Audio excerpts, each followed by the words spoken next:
2023 সালে বিয়ের পিঁড়িতে বসেছিলেন সৌরভ দাস ও দর্শনা বণিক। প্রেম আর বিয়ের খবর ঘুণাক্ষরেও সামনে আনেননি তারা।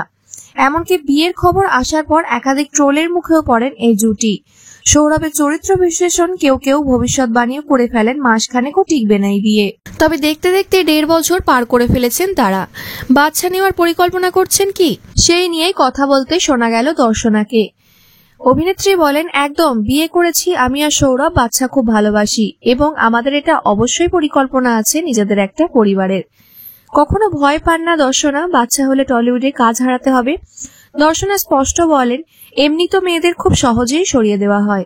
আচ্ছা, এই অভিনেত্রীর বিয়ে হচ্ছে, সরিয়ে দাও। আচ্ছা, বাচ্চা হচ্ছে, সরিয়ে দাও। আমাদের এখানে ঋতুপর্ণা সেনগুপ্ত কিন্তু অনেক আগেই এটা ভেঙে দিয়েছেন। এবং বর্তমান সময়ে শুভশ্রী গঙ্গোপাধ্যায়, তার 2টো বাচ্চা আছে। যেভাবে সবকিছু ম্যানেজ করছে, বোম্বে যাচ্ছে, অ্যাড করছে, এখানে শো করছে, ওখানে মুভি করছে, প্রোডাকশন সামলাচ্ছে, আমারও মনে হয় ডাক্তার অনুমতি দিলে আর মেয়েরা নিজেরা চাইলে মেয়েরা সব পারে। এমন মন্তব্য শোনার পর অনেকেই মনে করেছেন হয়তো মা হচ্ছেন দর্শনা। ভালো খবর আড়ালে রেখেছেন তারা। সত্যিই কি তাই? দর্শনা জানিয়েছেন এইসব রটনা।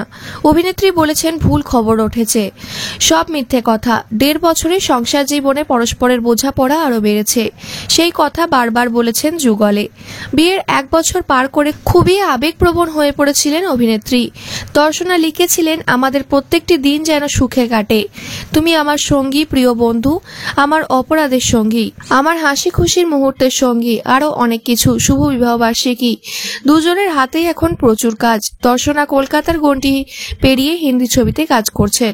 বিক্রম ভট্টের ছবিতে কাজ করছেন দর্শনা। অন্যদিকে বিবেক অগ্নিহোত্রীর দ্য বেঙ্গল ফাইলস ছবিতে সৌরভকে দেখা যাবে। অর্ঘদীপ চট্টোপাধ্যায়ের পরিচালিত ছবি জোজো দিয়ে অভিনয়ে হাতেখড়ি হয়েছিল দর্শনার। এরপরই অরিন্দম সিলের প্রযোজনায় আসছে আবার সবরে দেখা মেলে তার। বাংলার পাশাপাশি তেলেগু ছবিতেও কাজ করেছেন দর্শনা। বাংলাদেশের শাকিব খানের সঙ্গে অন্তরাত্মা নামের ইন্দো বাংলাদেশ একটি প্রজেক্টেও দেখা গেছে তাকে। ছবির লিস্ট অল্প হলেও সত্যি ষড়রিপু 2, জ্যোতির্গৃহ সূর্যর মতো সিনেমা তিনি করেছেন।